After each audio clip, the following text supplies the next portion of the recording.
বাংলাদেশের বর্তমান আইন শৃঙ্খলার অবনতি, মব সন্ত্রাস ও সামগ্রিক নিরাপত্তা পরিস্থিতি নিয়ে গভীর উদ্বেগ প্রকাশ করেছে ভারত। বিশেষ করে হাসনাত আবদুল্লাহ সহ কিছু উগ্র ব্যক্তি ও গোষ্ঠীর ভারত বিদ্বেষী উস্কানিমূলক বক্তব্য এবং এই বিষয়ে সরকারের নীরবতা নয়াদিল্লির উদ্বেগ আরো বাড়িয়ে দিয়েছে। এই উদ্বেগ জানাতে নয়াদিল্লিতে তলব করা হয়েছে বাংলাদেশের হাই কমিশনার রিয়াজ হামিদুল্লাহকে।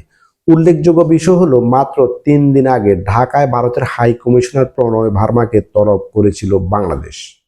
ফলে কূটনৈতিক অঙ্গনে দুই দেশের টানাপোড়েন এখন আর গোপন নয়। ভারতের অভিযোগ, ঢাকায় ভারতীয় হাই কমিশনের বিরুদ্ধে সাম্প্রতিক হুমকি এবং কিছু রাজনৈতিক নেতার উস্কানিমূলক ভারত বিরোধী বক্তব্য দুই দেশের সম্পর্কের জন্য গুরুতর ঝুঁকি তৈরি করেছে। বিশেষ করে চরমপন্থী গোষ্ঠীগুলোর তৎপরতা নিয়ে কড়া বার্তা দিয়েছে নয়াদিল্লি। ভারতের স্পষ্ট বক্তব্য, ঢাকায় ভারতীয় মিশনের চারপাশে পরিকল্পিতভাবে নিরাপত্তা সংকট তৈরির ঘোষণা কোনোভাবেই গ্রহণযোগ্য নয়। ভারত আরও বলেছে, এই ঘটনাগুলোকে ঘিরে যে ভুয়া বয়ান ছড়ানো হচ্ছে তা সম্পূর্ণ ভিত্তিহীন ও উদ্দেশ্য প্রণোদিত। একই সঙ্গে অন্তর্বর্তী সরকারের ভূমিকা নিয়েও গুরুতর প্রশ্ন তুলেছে ভারত। নয়াদিল্লির অভিযোগ, এখনো পর্যন্ত এসব ঘটনা না হয়েছে পূর্ণাঙ্গ তদন্ত, না শেয়ার করা হয়েছে কোনো অর্থবহ প্রমাণ ছাড়াই, বরং উগ্র গোষ্ঠীগুলোর কর্মকাণ্ডে সরকারের নীরব সমর্থন রয়েছে বলেই ভারতের ধারণা। এই উত্তেজনার মধ্যেই হাসনাত আবদুল্লাহর 7 সিস্টার্সকে ভারত থেকে বিচ্ছিন্ন করার হুমকি ভারতের উদ্বেগ আরও বাড়িয়ে দিয়েছে।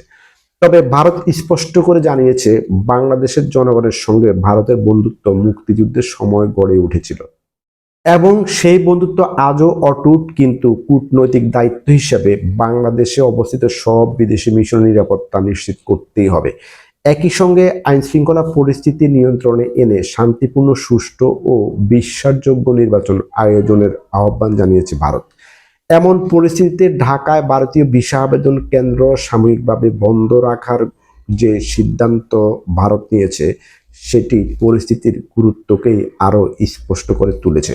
সব মিলিয়ে প্রশ্ন উঠেছে, বাংলাদেশ কি আদৌ এই নিরাপত্তা সংকট সামাল দিতে পারবে, নাকি উগ্রবাদ ও রাজনৈতিক উস্কানি পুরো অঞ্চলকে আরও অস্থিতিশীলতার দিকে ঠেলে দেবে? দর্শক, আপনার মূল্যবান মতামত কমেন্টসে জানাতে পারেন। চ্যানেলটিকে সাবস্ক্রাইব করে সাথেই থাকুন। দেখা হবে পরবর্তী ভিডিওতে। সেই পর্যন্ত সবাই ভালো থাকুন। আল্লাহ হাফেজ।